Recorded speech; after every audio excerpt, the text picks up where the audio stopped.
ఏ గుడిలోనైనా స్వామివారి కళ్యాణం ఒక్కనాడే చేస్తారు. అమ్మవారి బ్రహ్మోత్సవాలైనా స్వామివారి ఉత్సవాలైనా ఎక్కువ 9 ఒద్దులు చేస్తారు. జాతరలు సుత 3-4 దినాలు 6 దినాల కంటే ఎక్కువ సాగాయి. కానీ కొమరెల్లి మల్లన్న ఐలోని మల్లన్న బ్రహ్మోత్సవాలు మాత్రం 3 నెలలు జరుగుతాయి. కొమరెల్లి ముచ్చట్లు మల్లోపారి చెప్పుకుందాం గాని ఇప్పుడైతే ఐలోని జాతరకు పోయొద్దాం పాండ్రి. ఐలోని మల్లన్న జాతర చాలా అయిందుల్లా.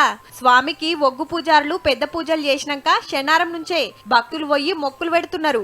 హగో స్వామికి ఇష్టమైన బండారి సమర్పిస్తానికి లైన్ల ఎట్లా నిలబడ్డారో ఒడిబియ్యం ఇచ్చుడు, బట్టలు పెట్టుడు, బోనాలు ఎక్కించుడు జోరుగా నడుస్తుంది. పతేడు సంక్రాంతి పండగకు చాలై ఉగాది దాకా సాగుతుంది జాతర.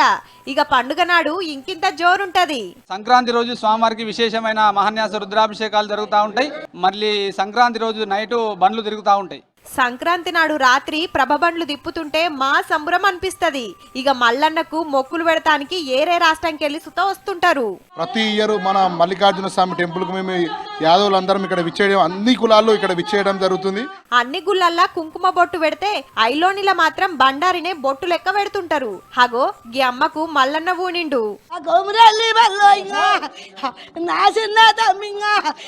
నువ్వు పర్వతాలలో నువ్వు పరిపించినావు కదా, నువ్వు కొడివాయలో ఎవరు ఎట్లా మొక్కుకుంటే ఆ ప్రకారంగా మొక్కులు ఒప్పజెప్తానికి వస్తుర్రు.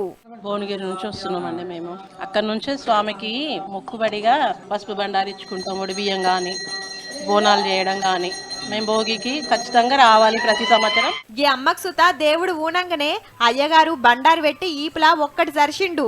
ఇక ఇప్పటికెళ్ళి మల్లన్న గుడి కాడ బుధారం ఐతారం జాతర అంటే జాతరే ఉంటది పో. ఏప్రిల్ 13 తారీఖు ఉగాది దాకా 3 నెలలు జాతర ఎట్లెట్లా సాగుతుందో అప్పటికి చెప్పుకుందాం గాని నిన్నయాల ఎట్లా సాగిందో అంత కలిపి మల్లోపారి చూడుర్రి.